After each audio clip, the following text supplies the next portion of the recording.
일단 보이스피싱 피해로 진행을 하신다라고 하면은 이제 형사 고소 절차는 이제 거의 뭐 필수적으로 수반되어야 된다. 안녕하세요. 김훈찬 유익상 변호사입니다. 오늘은 보이스피싱 피해자분들을 위한 어떤 회생에 대해서 이야기를 해보려고 하는데, 유 변호사님 보이스피싱 피해 당해보신 적 있으신가요? 피해는 뭐 당한 적은 없고 연락은 그래도 종종 받는 것 같아요. 연락은 종종 오니까요.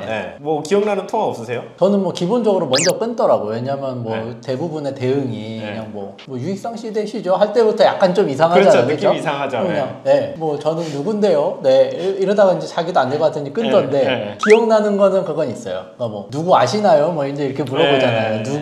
누구하고 뭐 언제 금융 기록이 있던데. 그래서 그냥 했어요. 그랬더니 그때 갑자기 안다고요? 그래서 이랬더니 야이 씨발 하면서 뭐 욕을 하면서 그냥 끊더라고.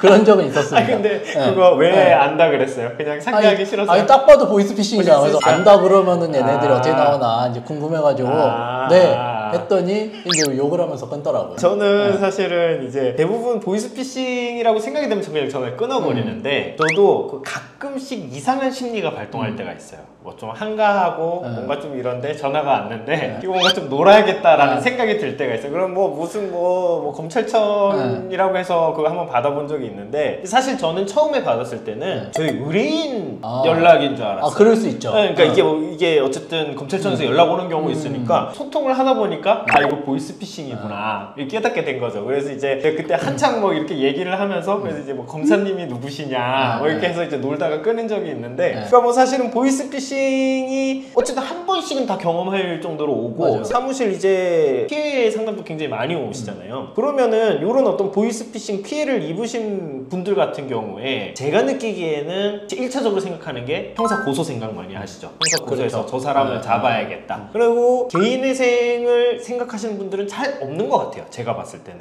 보이스피싱 내가 이제 당했으니까 개인회생을 해서 풀어가 봐야겠다. 번뜩 생각하기가 쉽진 않은 것 같아요. 좀 이게 연결이 잘 안 되는 것 같죠.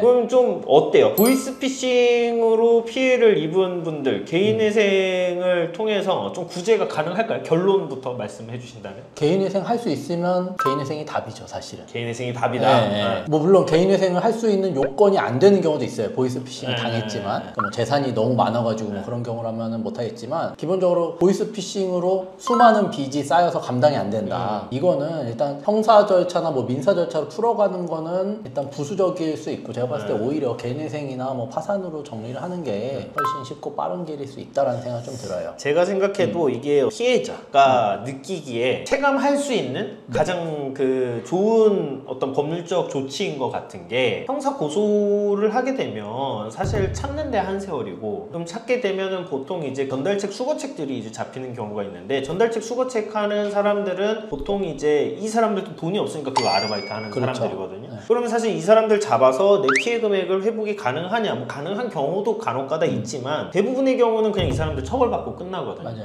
그럼 나는 이제 보통 이제 대출 받아서 그런 피해를 입었다라고 하면 대출 채무는 그대로 남아 있는 거고, 고소는 했고 잡아서 처벌은 했지만 돈은 안 들어오는, 결국엔 난 빚만 떠안는 상황이니까 개인회생이 좀 실효성 있는 구제 절차다라는 생각이 드는데, 근데 이제 제가 이렇게 쭉 보니까 이게 아무래도 보이스피싱 피해를 당하고 개인회생 진행한다라고 하면은 뭔가 대출 받자마자 바로 진행을 하는 거죠. 그래서 소위 말하는 이제 최근 채무에 해당해서 이거 개인회생 진행 안 되는 거 아니에요? 혹은 탕감 안 되는 거 아니에요? 이렇게 질문 주시는 분들도 있는 것 같은데 한번 좀 설명해 주실 수 있을까요? 전혀 상관이 없습니다. 그러니까 뭐 보이스피싱을 당해서 뭐 사기 피해도 마찬가지죠. 큰 틀에서 이제 사기 피해니까 이제 개인 파산의 경우는 보다 엄격하게 보는데, 개인 파산의 경우에도 최근 채무가 엄청 많았음에도 이제 뭐 무사히 진행된 케이스들도 많이 있고, 그다음에 뭐 개인회생은 사실 말할 것도 없고. 그러니까 뭐 최근 채무 같은 거는 개인회생이나 개인 파산 절차를 진행함에 있어서 전혀 문제가 되지 않는다, 이제 이렇게 말씀드릴 수 있을 것 같고, 오히려 채권자들, 그러니까 은행이라든지 뭐 돈을 빌려준 사람 측에서 이제 뭐 고소할 수 있는 우려는 있겠으나, 그건 이제 뭐 일단 개인회생하고는 별개의 문제니까 뭐 일단 개인회생 파산하고는 전혀 지장이 없다, 이제 이렇게 보실 수 있을 것 같아요. 아까 지나가시면서 살짝 언급 언급해 주셨는데 은행에서 어떤 경위로 고소를 하게 될 수 있을까요?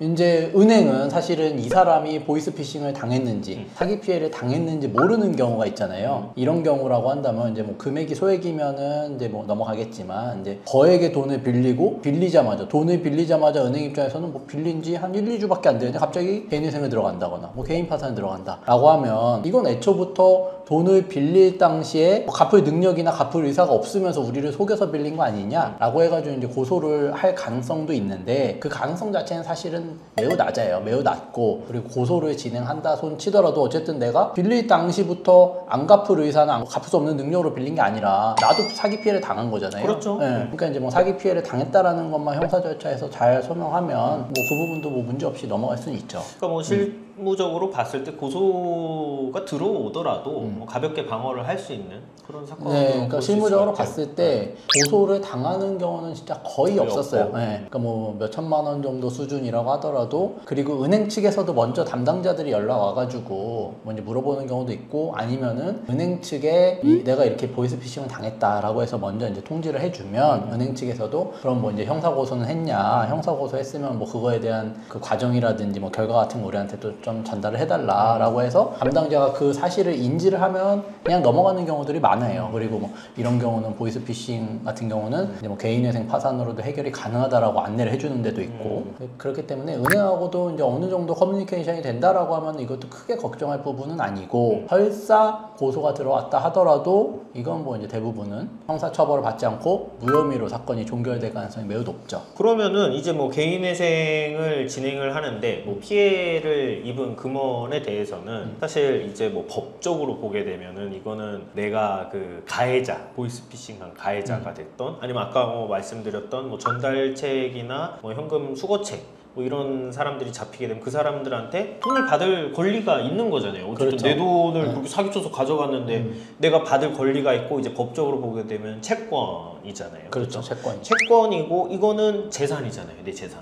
그렇죠. 그럼 개인회생 절차를 진행한다라고 하면 사실은 나는 채권이 있으니까 이 채권을 예를 들어서 1,000만 원을 내가 피해를 봤어요. 그럼 1,000만 원 받을 채권이 있으니까 내 재산은 1,000만 원으로 평가를 해야 될 것 같은데 좀 실무적으로는 좀 어떻게 진행을 하게 되나요? 실질적으로 그렇게 보정이 나오는 몇몇 재판부나 뭐 일부 지방법원이 있어요. 그러니까 뭐 이론적으로는 사실 맞는 말이죠. 맞죠? 왜냐하면 그렇죠. 가해자한테 내가 돈을 다시 뺏어오면 되는 거고 그 뺏어올 수 있는 권리 자체도 어차피 재산이니까. 근데 이제 현실적인 걸 봐야죠. 현실적으로 그렇게 해서 받아올 수 있었으면 아니면 진짜 받아올 그렇죠. 가능성이 있다면 개인회생이나 파산을 했겠는가. 그리고 받아올 수 있으면 보이스피싱이 아니죠. 그렇죠.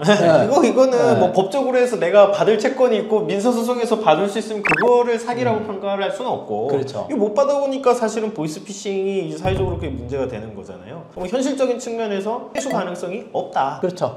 그러니까 내 재산이 아니다. 이렇게 봐야겠죠. 그러니까 이제 그 회수 가능성이 있느냐 없느냐 뭐 요거를 이제 증명을 해봐라, 소명을 해봐라라고 하는 재판부도 있어요. 그러면 그런 경우에는 이제 사실 회수 가능성이 없다라는 거를 이제 소명을 해야겠죠. 그렇게 진행해야 되는 경우가 있고, 그러니까 재판부에서 보정이 나오는 거는 크게 이제 두 가지 측면으로 나눠서 볼 수 있어요. 대부분의 경우에는 보이스피싱을 당한 사실을 이제 소명을 해봐라, 증명해봐라. 그러면 결국 그거는 형사고소라든지 뭐 이제 신고한 자료들이 있을 거 아니에요. 그래서 뭐 고소장, 그 다음에 이제 경찰에 출석해서 진술한 뭐 진술조서, 그 다음에 이제 경찰이 처분한 그 뭐 처분 결과 통지서라든지, 뭐 검찰의 처분 결과 통지서, 아니면 뭐 이제 보이스피싱 그 전달책이라든지 수거책들의 그런 형사재판 결과, 이제 이런 것들로 이제 보이스피싱 당한 사실을 입증할 수 있을 거고, 그런 정도로 해서 이제 끝나는 재판부가 있고, 거기서 더 나아가서 이 돈 다시 받아올 수 있는 거 아니냐, 만약에 이제 이렇게 얘기를 한다라고 하면은 그 회수 가능성이 없다라는 것도 이제 입증을 해줘야 되거든요. 근데 그거를 현실적으로 입증을 하려면 전달책이 뭐 예를 들어서 잡혔어요. 그럼 그 사람한테 내가 뭐 얼마라도 받을 돈은 있는 거잖아요, 채권은. 그러면 일단 이 사람이 뭐 무자력 상태라든가 이런 것까지 입증을 해서 가려면 사실은 피해자한테 너무 가혹한 것 같은데, 그러니까 내가 이거를 현실적으로 받을 수 없는 상황입니다를 어느 정도까지 입증을 해야 되나요? 그렇게까지 요구를 하면? 이제 대부분은 근데 이런 식으로 끝나요. 말씀하신 대로 보이스피싱은 받을 수 있으면 보이스피싱이겠냐라고 말씀하셨잖아요. 거기서 이제 답이 있는 건데 그렇죠. 대부분은 사실은 가해자도 못 찾는 경우들이 많아서 그러면 경찰이 처분을 이제 가해자를 찾지 못함 뭐 이제 그렇게 이제 처분이 되는 경우들이 많잖아요. 가해자를 못 찾는다, 특정이 안 된다. 사실은 그러면 그것만으로도 이미 끝난 거죠. 그렇죠. 경찰 처분이라든지 수사 결과로 가해자가 누군지 알 수 없다, 찾을 수 없다라고 나오면 그것 자체로 어차피 가해자 특정이 안 되니까 돈을 못 돌려받는 거고 그렇죠. 그렇게 끝나는 거고 만약에 이제 더 나아가서 뭐 수거책이라든지 전자책이라든지 이런 사람들이 잡혀가지고 그 사람들에 대한 어떤 형사 절차가 진행되거나 한다면 그때는 이제 뭐 배상 명령을 신청해서 그 결과로서 그 배상 명령을 가지고 이제 뭐 이 사람에 대한 이제 신용조회라든지 뭐 이런 신용 상태를 알 수는 있잖아요. 그렇죠. 그래서 이제 그런 것들로 신용 정보를 한번 체크를 해서 내는 방법도 있고 그 정도 가면 사실 대부분의 법원에서 다 인정을 해주고 이 사람한테 뭐 지급명령이나 민사소송 제기해가지고 집행권은 받아가지고 다시 집행까지 끝까지 해서 뭐 해봐라 이제 이렇게까지 나오는 경우는 현실적으로 없기는 하죠. 법원에서도. 사실 이제 뭐 대부분의 케이스는 피해 사실 소명을 하게 되면 그 단계에서 이제 피해를 입었고 회수가 어렵겠구나라고 판단하고 넘어가는 것 같은데 간혹 가다가 이제 뭐 말씀하신 것처럼 이거 어쨌든 너가 받을 돈 있는 거 아니냐 소명을 해라라고 이제 요청을 한 경우가 있고 저희 사무실에서 했던 사례 중에 뭐 그렇게 계속 요청을 해가지고서는 보정이 나와가지고 의견서 제출했던 케이스가 있었잖아요. 맞아요. 한 3번 정도 냈죠. 거기서는 법원에서는 좀 뭘 그렇게 계속 불만족스러워서 설명을 하라라고 요청을 했었나요? 그 사건에서는? 어떤 법원의 불만족이라보다는 회생위원이 뒤틀려 있는 거죠, 사실은.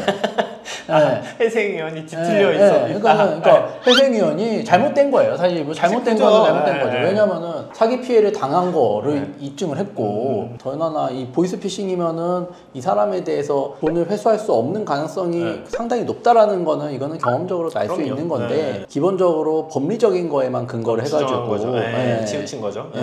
이 돈을 이론적으로는 어쨌든 받을 수 있는 거 아니냐라고 하면은 사실은 이 부분은 나중에 추후 돈을 받게 된다라고 하면 혹여라도 그럴 가능성이 있고 이 사람이니까 회생연 입장에서는 또 나중에 돈 받으면 그거 너가 떼먹고서 그냥 너가 다 먹을 거 아니야. 약간 이런 안 좋은 거를 전제로 깔고서 이제 얘기를 하는 건데 그런 경우라면 사실은 그 부분에 대한 뭐 이제 조건부 인가를 내리던지 그렇죠. 해서도 충분히 커버가 가능한 거였고 사실 그러니까 이게 뭐 일부 사례에 불과하기 때문에 이제 대부분의 케이스는 별 문제 없이 이제 뭐 넘어가는 것 같고 그러면은 어쨌든 뭐 요렇게 뭐 보이스피싱 피해를 입은 피해자가 개인회생 진행해서 어쨌든 잘 진행했어요. 그래서 인가까지 받고 뭐 이랬는데 진짜 뭐 어쨌든 형사 절차는 오래 갈 수 있기 때문에 몇 년 뒤에 피해 회복이 됐어요. 그러면은 이거는 이분들 입장에서는 사실은 탕감은 탕감대로 받고 돈은 또 돈대로 받는 그런 상황이 있을 수 있는 유리한 상황인 거죠.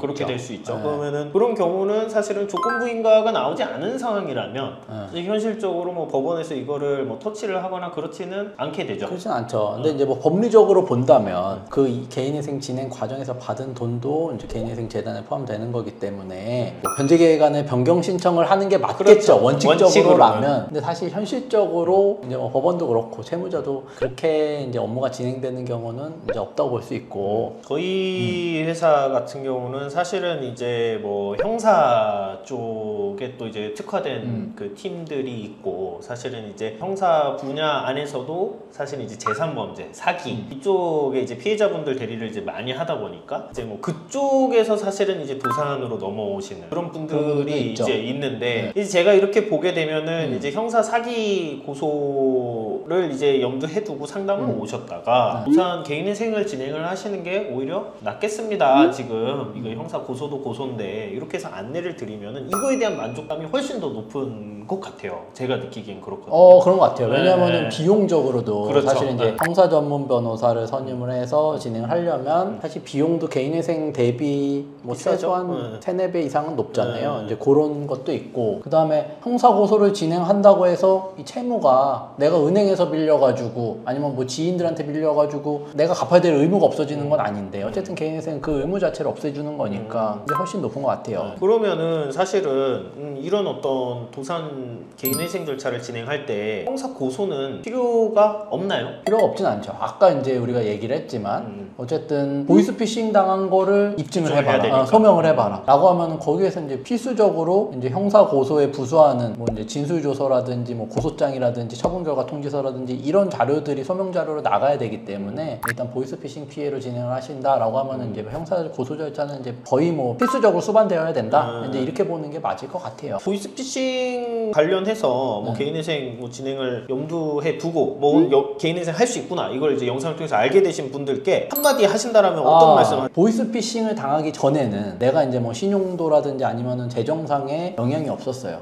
그러면 내가 이제 뭐 채무도 재산보다 적고, 그러니까 충분히 내 재산으로 다 갚을 수 있는 상황이었다라고 하면 내가 뭐 해외여행도 할 수 있고 사치과 소비도 할 수 있고 뭐 그렇죠. 이런저런 소비는 내 마음대로 할 수 있는 거 아니겠어요. 그리고 뭐 내가 지인한테 빌린 거 먼저 갚을 수도 있는 거고. 그러면 그게 이제 보이스피싱 당하기 전에 내가 재정 상태가 괜찮았던 상황에서 그런 것들이 있었다라고 하면 그건 사실 크게 문제되지는 않거든요. 왜냐하면 내가 돈을 갚을 수 없는 상태에서 협판 변제를 했던 뭐 이제 이런 것들이 문제되는 거니까. 그래서 그 시기적으로 전이냐 후냐 그리고 내 재정 상태가 채무 초과 상태였냐 아니냐 이런 부분에 따라서 이제 개인회생 진행이 뭐 이런 경우는 어렵습니다, 안 됩니다 하는 것들은 평가가 달라질 수 있으니까 인터넷에 있는 정보들만에 너무 그 국한해서 치우쳐가지고 고민하시기보다는 사실 직접적으로 이제 뭐 상담을 제대로 한번 받아보시는 게 오히려 더 낫다.